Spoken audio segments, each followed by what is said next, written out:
عاوز تهاجر وتسيب بلدك. فكرت مليون مرة انك تهاجر هجرة شرعية عادية خالص، بس للأسف ما نجحتش والبيبان كلها اتقفلت في وشك.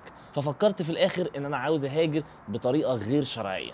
النهاردة بقى انا جايب لك حد عمل التجربة ديت، ومن الآخر كده بالفيديو ده هقدر بيه ان انا اجاوب لك على كل حاجة بتدور في دماغك.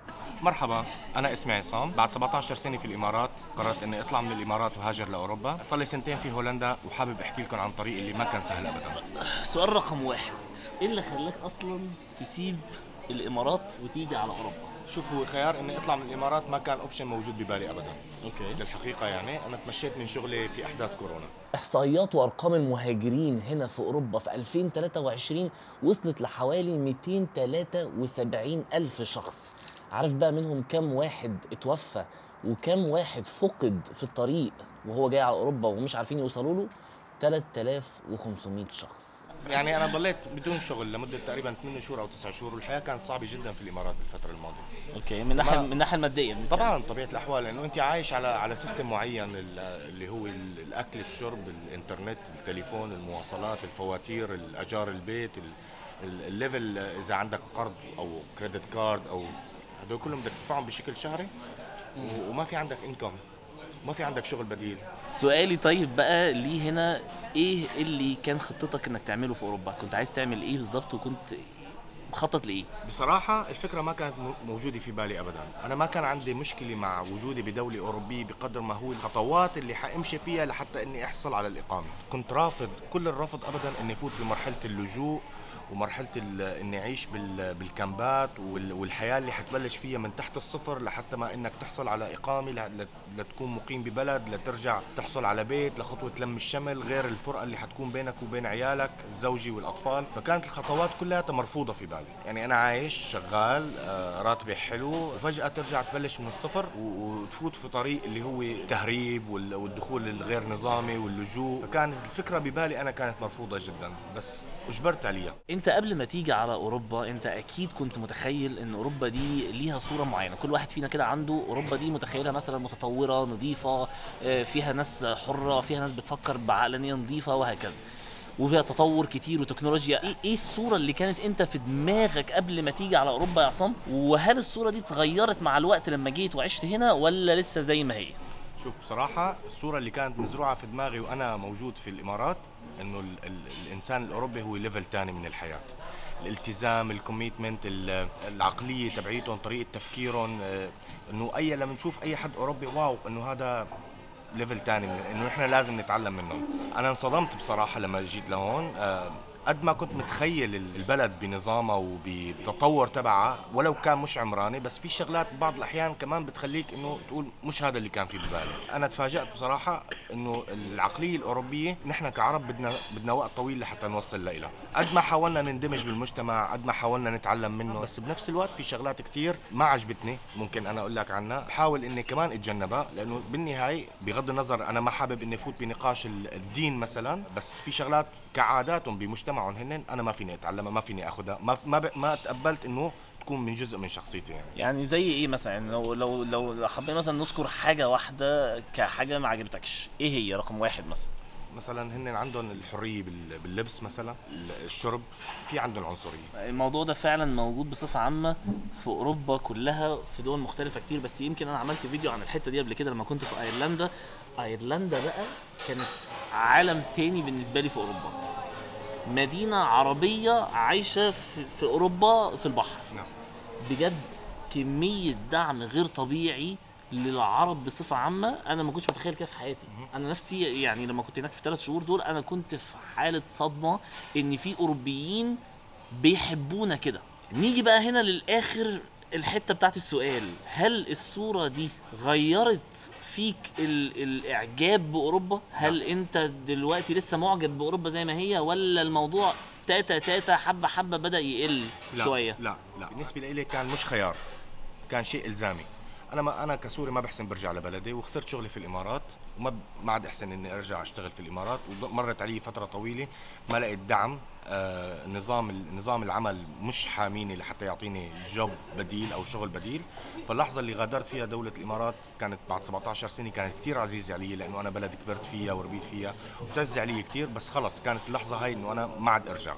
لما اخذت القرار واجيت لاوروبا بعد رحله طويله، طبعا اللحظه اللي انا دخلت فيها لهي الدوله هي نفس اللحظه اللي انا حطيت ببالي انه انا حاندمج بالمجتمع، بمعنى انه انا حفوت على هذا المجتمع لانه يكون فرد من الافراد اللي موجوده، المنتجه الصالح اللي حابه انه تشتغل، حابه انه اولادها تكبر. طب سؤال بقى هنا في حته الموضوع ده، دلوقتي انت بتقول في عيوب 1 2 3 4 ما عجبتكش في اوروبا. السؤال بقى اللي انا عايز اساله لك، هل هتعرف انت تتعامل مع العيوب دي؟ هل هتعرف تتعايش معاها؟ قد ما حاولت حتضلها موجوده، بس انت مضطر انك تتعامل معها، مضطر انك تتعايش معها، ولكن بمقدار. يعني انت فينك ما تكون انت معرض حالك بشكل كبير او عيالك بشكل كبير لانه يكونوا بهالوسط او بهالمحيط هذا. طيب يا جماعه، دلوقتي عصام من الناس اللي تعبت قوي على فكره عشان توصل لاوروبا، ما كانش الموضوع بالسهل، عشان ناس كتير انا عارفه تكتب لي تحت في التعليقات دلوقتي يا عمي ده تلاقيه سافر، الموضوع كان سهل، الموضوع مفتوح للسوريين بسهوله، كل السوريين بيعرفوا يسافروا اوروبا.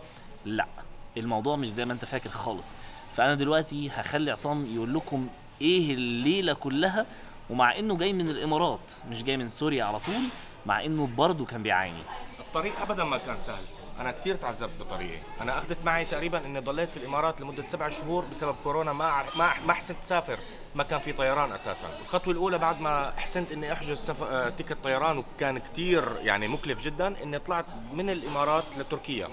تركيا كمان كانت عم تعاني من كورونا بهذيك الفتره، ضليت عايش بتركيا 1 وشهرين قاعد مش قادر اني اتحرك من تركيا بسبب ظروف كورونا. بعد 1 وشهرين من الوجود بتركيا طلعت من تركيا لألبانيا، لكوسوفو، لصربيا، لرومانيا، لهنغاريا، للنمسا، لألمانيا، بعدين لهولندا. فأنا فتلت تقريبا ب9 أو 10 دول لحتى حسنت إني أحقق الحلم تبعي إني أوصل لهولندا. بعد 1 و8 شهور من المعاناة قدرت إني أوصل، بس الطريق أبدا ما كان سهل.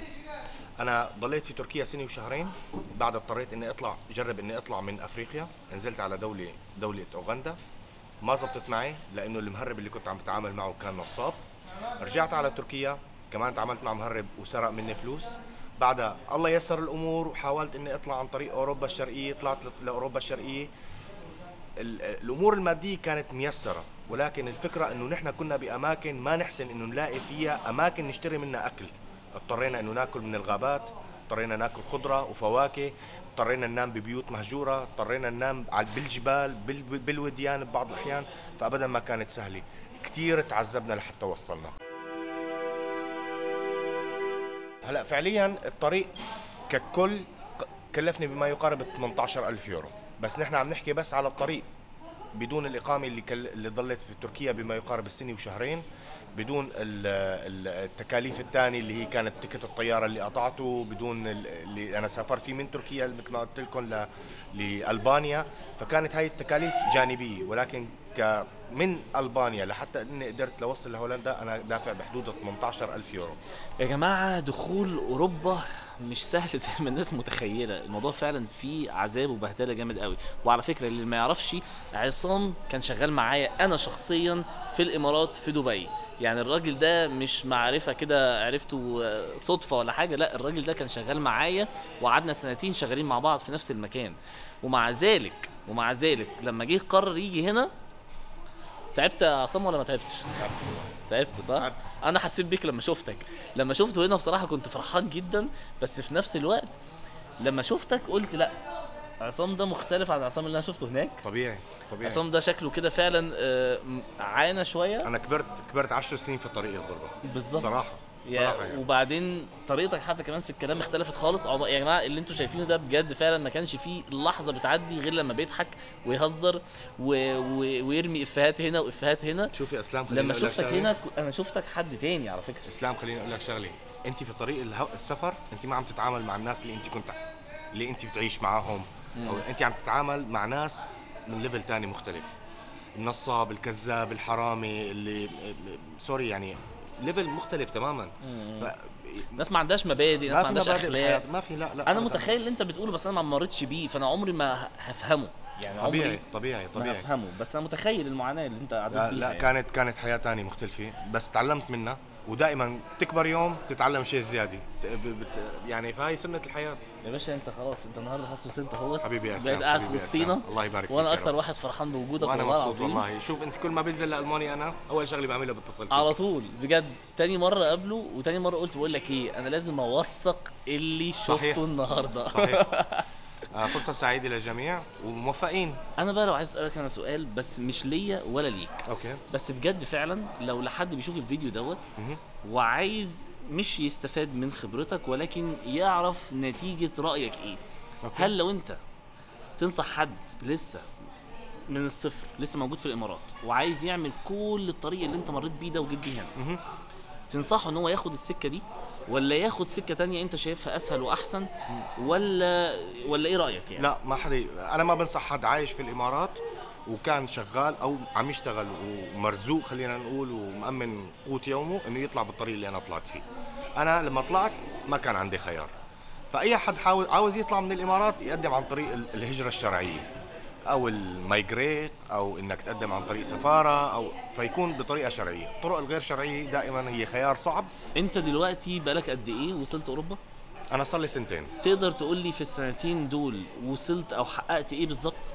هلا حاليا انا عم باخذ الموضوع خطوه خطوه. انا عم بتعلم اللغه الهولنديه، انا حاليا في المدرسه، خلصت المستوى الثاني من اللغه، طلعت شهاده السواقه وهي الخطوه الاهم، اشتريت سياره خلينا نقول لك، فاحلامي الصغيره بلشت تتحقق كل يوم عن يوم وعم تتحقق. مبسوط انه اولادي وزوجتي صاروا جنبي بخطوه لم الشمل، اولادي عم يروحوا على المدارس، بيتي بلش ينفرش شوي شوي، ففعليا الحياه عم ترجع مثل ما كانت، ولكن السلم زي ما بتقولوا في مصر السلم لسه طويل، فانت تاخذ السلم خطوه خطوه. فانا يمكن لسه في الخطوه الثالثه او الخطوه الرابعه من السلم اللي انا عاوز اوصل له. خلال سنتين مش سهل ابدا اللي انا عملته، انا عارف هالشيء هذا، ولكن انا متاكد انه ممكن خلال سنتين وضعي حيكون احسن واحسن لسه ان شاء الله باذن الله يبقى احسن. الناس اللي عايزه تهاجر غير شرعي ومش في الامارات، ترشح لهم ان هم اصلا ياخدوا الطريق ده ولا يعملوا ايه؟ بصراحه انا ما بنصح حد الطريق. انا شخصيا عن تجربه شخصيه ما بنصح ولا بتمنى اي حد انه يمرق بالطريق اللي انا مريت فيه او يعيش بالحياه الرحله اللي انا مشيت فيها، اللي هي طبعا الهجره الغير شرعيه، انك تفوت بين الدول وانك تقعد تنام بالغابات او انك تضطر تاكل من الشجر بعض الاحيان، من الخضره والفواكه اللي موجوده بالبساتين، تنام ببيوت مش مسكونه خلينا نقول. بس انا فاهم يعني نحن كسوريين او خلينا نقول معظم الناس اللي عايشين في سوريا ما عندهم خيار، ما في عندهم خيار، فهن مضطرين انه يطلعوا، فمضطرين انه يمشوا بهالسرب. فالخطوه الانسب بالنسبه لهم انه يطلعوا مع حدا واعي، ما يخلوا فلوسهم مع مين من كان، ما يتعاملوا مع مين من كان، وما يوثقوا بمين من كان. يا باشا الحمد لله على السلامه، سنتين الله يسلمك. ان شاء الله حققت كتير ولسه اللي إن شاء جاي الله. اكتر ان شاء الله رب ان شاء الله العالمين. يا جماعه هيتحط على مش اول الطريق، على عاشر الطريق، وهنشوف الراجل ده كمان في فيديو تاني بإذن واحنا الله. بنقول السي او إن شاء الله. عصام بيه. حبيبي يا اسلام وحبيبي حبيبي. الله يبارك فيك.